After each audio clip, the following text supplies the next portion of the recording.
Since the end of the Cold War, the United States has been living in a new era of diplomacy. The world's only superpower finds itself dealing differently with both friends and enemies in the absence of a major competing nation. Successive U.S. administrations have been struggling with this problem now for a quarter of a century. The terror attacks of 9/11 and their aftermath have turned out to isolate the U.S. even more. Today, presidential candidates debate the merits of talking to or shunning U.S. enemies. Experts worry about how America is perceived by other countries. Today, the U.S. can't take its allies for granted either. Many refuse to support the U.S. invasion of Iraq.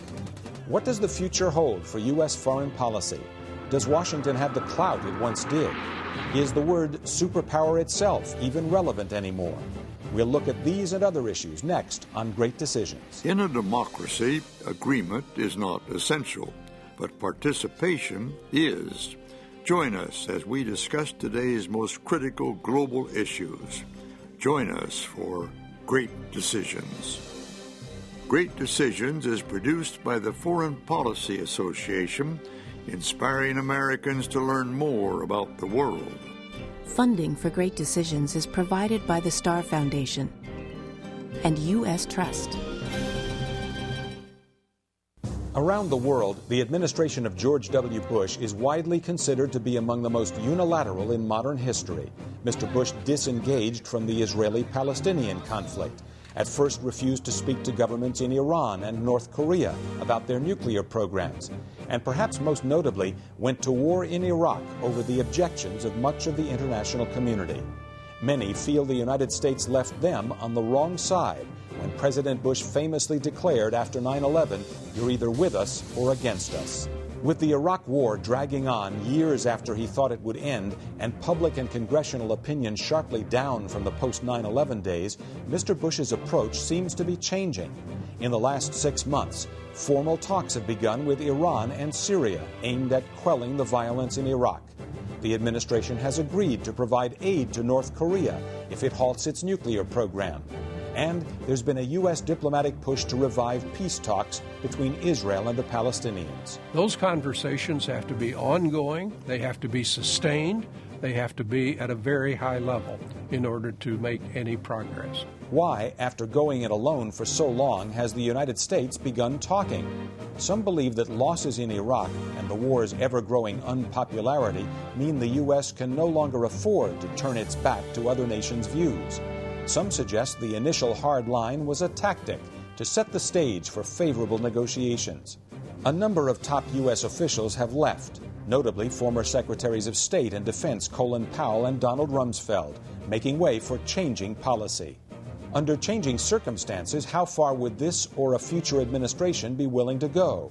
With whom would the U.S. negotiate? The Palestinian group Hamas, for example, is classified as a terrorist organization by the United States, yet Hamas was democratically elected to run the Palestinian government. Can the United States balance its desire for a negotiated settlement between the Palestinians and Israelis with its commitment to the war on terror? Does the designation terrorist mean no negotiations under any circumstances? The U.S. faced this same question almost 2 decades ago when Yasser Arafat was called a terrorist, but Washington ultimately included him in talks with Israel. Never before has the U.S. been so dominant internationally, but so vulnerable at the same time.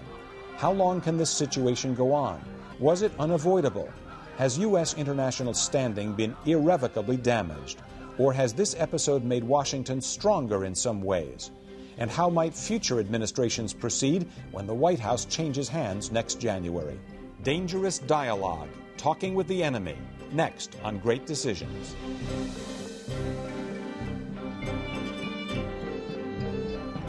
And now from our New York studios, here is Ralph Begleiter.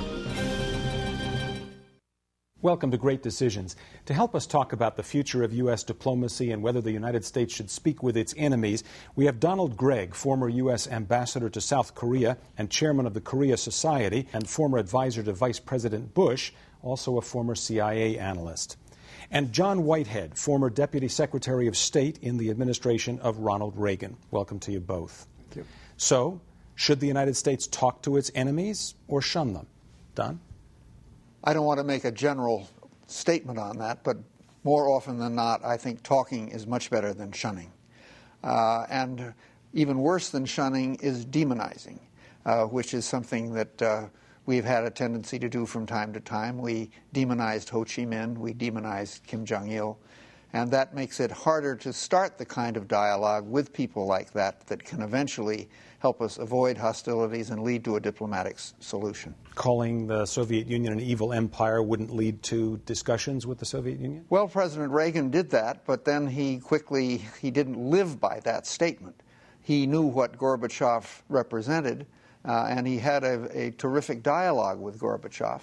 And I think he played a tremendous role in ending the Cold War without a shot being fired through his dialogue with Gorbachev. John Whitehead, you were around at that time and in the Reagan administration. Did the president make a switch, or did he feel basically that you shouldn't talk with an enemy and then... No, I think the president, in my memory, often talked with enemies and was very good at it.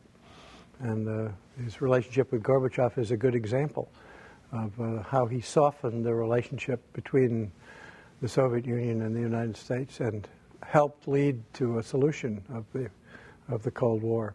President Reagan famously or infamously also talked with Iran during his administration. He didn't do that publicly, he did that privately, and then it was disclosed, I think much to his chagrin. Today, the United States faces a continuing confrontation with Iran. Should the U.S. be talking to Iran now? Yes, I think as a general rule that talking with your enemies is a good thing, and that we should not hesitate to do it. And there's a tendency to demonize our enemies, as Don has said, and I think talking with them instead is the way that you can find solutions. But I can't help pointing out the contradiction in what you're both saying here. President Reagan was the one who said, we won't negotiate with terrorists, and then he was the one who sent a secret negotiator to negotiate with the Iranian regime. How do you square those two things? Well, how can you say on the one hand, yes, we should talk to our enemies, but on the other, and not demonize them, on the other hand, call them evil empire and terrorists? There are different ways of talking to people, and you sometimes talk to people privately in a different way than you talk with them publicly. But to continue to communicate with our enemies in some way is extremely important. I've always thought that the United States is crazy to close its embassies when we find somebody that we declare to be our enemy. That's just the time when we need the embassies, when we need multiple contacts with a country. Don, I'm not sure what position you were in at the time, but when the Soviet Union invaded Afghanistan, one of the first things the U.S. did at that time was essentially withdraw diplomatic personnel from Afghanistan. Well, we'd had an ambassador shot and killed there, Spike Dubs, a very good man. And we did not have very good relations with the puppet leader that we were dealing with, and it was a very dangerous situation. But I think we would have done better. But going back to the Iranian example, I think if you start talking with somebody that with whom you have a hostile relationship, you have to know the history of that relationship. And part of our problem with Iran is that in the early 1950s, we overthrew Mr. Mossadegh, put the Shah back on the throne in Iran. And the Iranians have never forgotten that nor forgiven us for it. And so when President Reagan reached out to the Iranians in the Iran-Contra thing, he was doing it secretly, and he was sort of violating some principles. And I think we had forgotten how angry the Iranians, who have a very proud history, are about the fact that we overthrew the man who they had as their legitimate leader because he'd nationalized his oil. And the Brits didn't like it, and we didn't like it. The Dulles brothers were in power, and they had a list of 8 countries where we were going to have regime change. And it was Iran, Guatemala, and Cuba, and that was just a disastrous litany of failure. Do you think that history between the United States and Iran is playing out today in the dealings with Iran Absolutely. over the war in Iraq? Absolutely. How so? Well, I think they have a proud history going back thousands of years. They feel humiliated by what we did to them. The Shah was very unpopular. He had a brutal intelligence service. And we are seen as somebody who meddled in their internal affairs in the name of oil. And it takes a proud people a long time to forget something like that. Now in the war in Iraq, the United States finds itself having to deal with other neighbors in the region, It's dealing with other Arab states. It's, of course, dealing heavily involved with the Iraqi government, but essentially refusing to talk in any substantive way with the Iranian government. In your view, is that a good thing, John? No, I would always want to keep the lines of communication open with a country like Iran, particularly important now. I was surprised and distressed when recently Ahmadinejad, their principal leader now in Iran, came to New York to attend a United Nations session and asked if he could go to Ground Zero and lay a wreath in memory of those that were killed at Ground Zero. I interpreted that as a gesture of friendship to the United States, something we've been looking for with Iran for years and haven't seen. And we rebuffed the man who came to America and wanted, if he did anything while he was here, he wanted to show respect to those who were killed, even by his own hand and the hand of terrorists that he may have controlled. I thought it was a missed opportunity to establish a more friendly relationship with Iran, which is would be very much in our interest. You think that was a gesture on the part of the Iranian government to open a negotiation? I think it could have been interpreted that way. Yes, I think we should have assumed it was a friendly gesture and hoped that it was a friendly gesture. The United States, of course, has accused Iran of fomenting anti-American violence inside Iraq. Right. Let's listen to Lee Hamilton, who is the chairman of the Woodrow Wilson Center for International Studies in Washington and was the co-chair of the Iraq Study Group. Great Decisions asked him about the question of whether Iran ought to be brought into negotiations. I don't think it's possible to say, okay, we're going to sit down with our friends, the Saudis, and we're going to sit down with our friends, the Jordanians, and solve the problems of Iraq. In the best of all worlds, maybe that's the way it would work, but you can't leave out some of our adversaries. Iran is a major player in Iraq. We may not like that, but it's a fact. And if you're going to deal with Iraq and try to bring it together as a country, you cannot ignore the power, the influence, the presence of Iran. Of course, Iran has been and is a major presence not just in Iraq but in the entire Persian Gulf region and in the Middle East. The U.S. accuses Iran, for example, of instigating Hezbollah in Lebanon and aiding and abetting Hamas in the West Bank and the Gaza Strip. So there may be other reasons to talk to Iran. Do you think the United States has missed a boat in all these years by not engaging in a relationship with this government, which the United States doesn't like? Yes, I do. I was seconded to the Carter administration and was there during the seizure of the American embassy. And so an awful lot of our hostility toward Iran goes back to that. And we really have not had any kind of dialogue with them since then. And Ahmadinejad's position in Iran is not that secure. Iran is not a totalitarian society. There are a lot of young Iranians who still have a great interest in the United States. And I think that we strengthen Ahmadinejad by sort of allowing him to point to the pressure that we're putting on him. I think if we were to open up a dialogue with him, I think that would resonate very well within Iran and would make it easier for people who would like to cooperate with us to perhaps have a stronger voice against Ahmadinejad. Let me follow up on the point you just made and your reference to preventing Ahmadinejad from laying a wreath at Ground Zero, for example. Does the United States also lose credibility, not just inside Iran, as you mentioned, but also in other parts of the world where people say you have opportunities, the United States have opportunities, but you miss them? Do we lose credibility with others, not just with the Iranians? Yes, I think refusing to talk with anybody is a reprehensible thing to do, and that other nations, our friends and enemies, would believe that it was a negative for the United States to refuse to talk with anybody in the world. You know, the United States also has suffered criticism, and Don, I think as a former ambassador to South Korea, you'll know about this, and I think you've said you've visited North Korea several times, yes. Right? People say to the United States, if you're so concerned about North Korea's nuclear program, just as you're concerned about Iran's, why don't you talk to North Korea? Why don't the United States talk to North Korea? Well, it's very confusing to the North Koreans, among others. During my first trip, the North Koreans were very confused because Bill Clinton had come very close to visiting them. He had sent his Secretary of State, who had 11 hours of discussion with Chairman Kim Jong-il. And then when George W. Bush was elected, a completely different line was taken. And the North Koreans asked me, he said, how do you function when one of your presidents is so different from his predecessor? And why is George W. Bush so different from his father? I mean, they had a whole series of interesting questions. And because we didn't talk for 6.5 years, North Korea became a nuclear power. They were very close to negotiating away a much more primitive nuclear capacity at the end of the Clinton administration.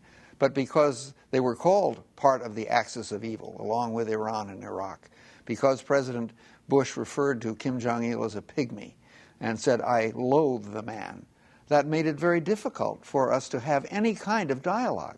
The Koreans are very proud people, but they have wanted for a long time to have a strategic relationship with us. But we made it very difficult for that to come about because we essentially trashed them and were pushing for regime change. Now, fortunately, President Bush, in the last couple of years of his presidency, has changed. I think Condoleezza Rice has made him realize that diplomacy applies to your enemies as well as your friends, and has allowed the Assistant Secretary of State, Chris Hill, a very able man, to have bilateral talks with the North Koreans, and that's laid the ground for what appears to be an agreement through which they will abolish their nuclear weapons in return for recognition from us and establishment of peaceful relations. Is it fair to say, you think, that the agreement, the outlines of which you just indicated, is fairly similar to the agreement that was reached in the mid-1990s? Yes, it is quite similar. And one of the difficulties with the early years of the Bush administration was that they had the ABC doctrine, which was anything but Clinton, and anything that Bill Clinton had done they didn't want to follow up on. But they have come back to it, and I'm very glad that they have. But the reason I'm asking is on this question of whether you talk to your enemies. In this case, would it be fair to say that the United States lost essentially 10 years, maybe 12 years, in its dealings with this nuclear problem on the Korean Peninsula? Well, I think they have lost certainly 6 years of the Bush presidency, and North Korea became a nuclear power during that time. Ironically, that made the North Koreans a little more confident, because they have said to me repeatedly, the only reason we're pursuing nuclear option is a deterrent to you.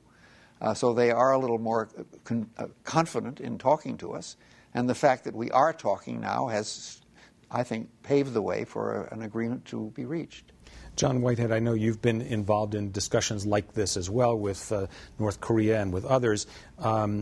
The United States has had no hesitation, or very little hesitation, to go to war against Iraq when it thought Iraq had nuclear weapons or other weapons of mass destruction. It's much more reluctant to do so against Iran, and has been reluctant to do so against North Korea. Others may say, what's the difference? Why do you parse one a certain way and the other a different way? Well, if you do one and it doesn't work out very well, you're reluctant to do a second one. That's an oversimplification of the situation, but I think it was an important, simple explanation of the present status of relationships. I certainly hope that we will not go to war with Iran, and I don't believe there's any intention on anybody's part to do so. I'd like to say that in the 4 years that I spent in the State Department, I was involved with a lot of talks with a lot of country leaders. And I'm a great believer in diplomacy after my experience with that. If you talk with a person on a friendly, private basis, you often find that a standoff between the two of you where you have opposite positions is not really that.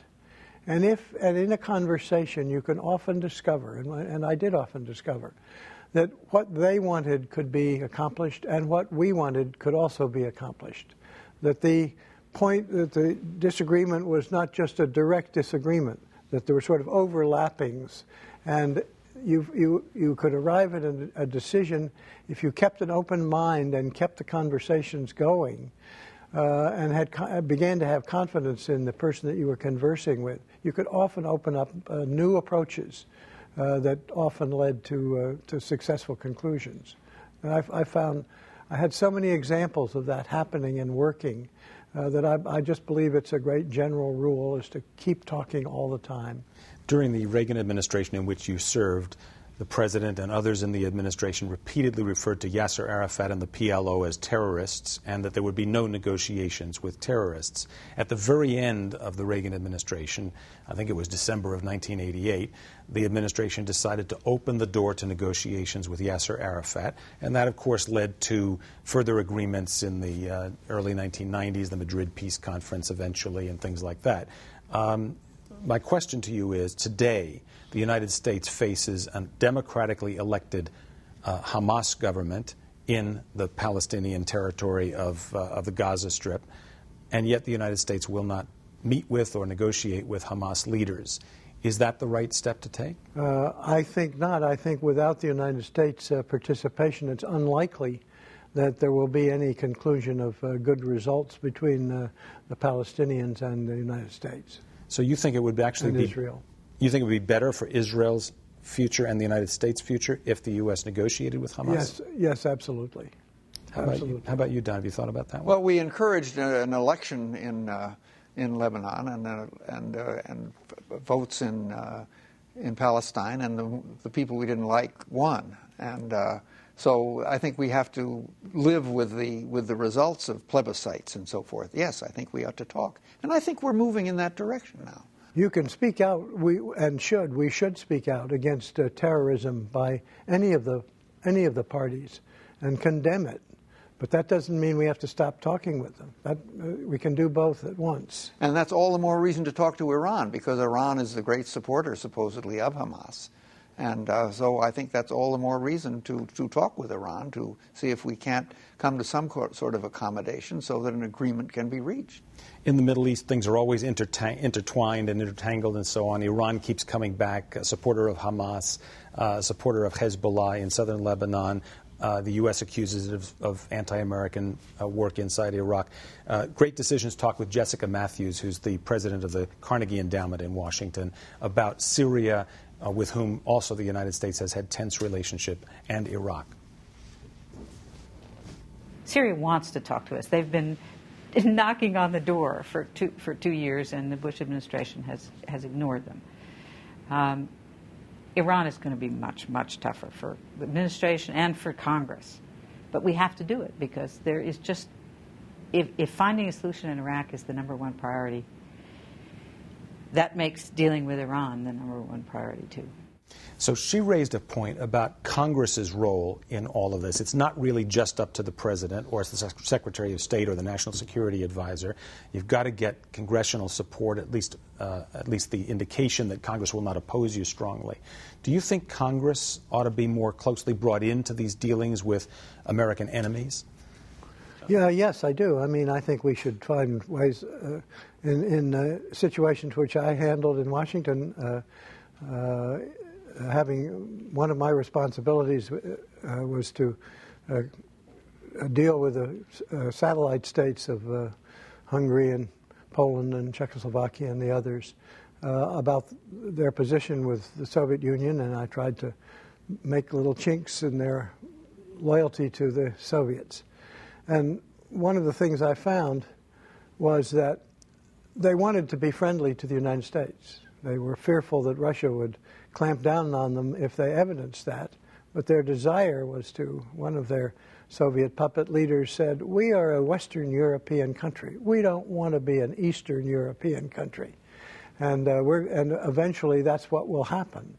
Well, now, when you hear that from a country that you thought was your enemy, it was conversations that brought out their reminder that they really belonged on our side of the Cold War. And that's when we finished with our discussions with them in the years that I was there, that's what they were. They were much more friendly to the United States.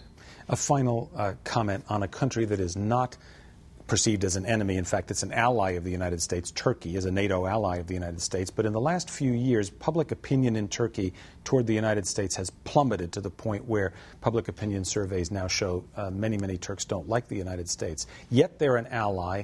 There's a case where should diplomacy, more intense diplomacy perhaps with Turkey over the war in Iraq, Could it have made a difference? I would think so. I would think it could have. I think the current problem with Turkey centers on the Kurds.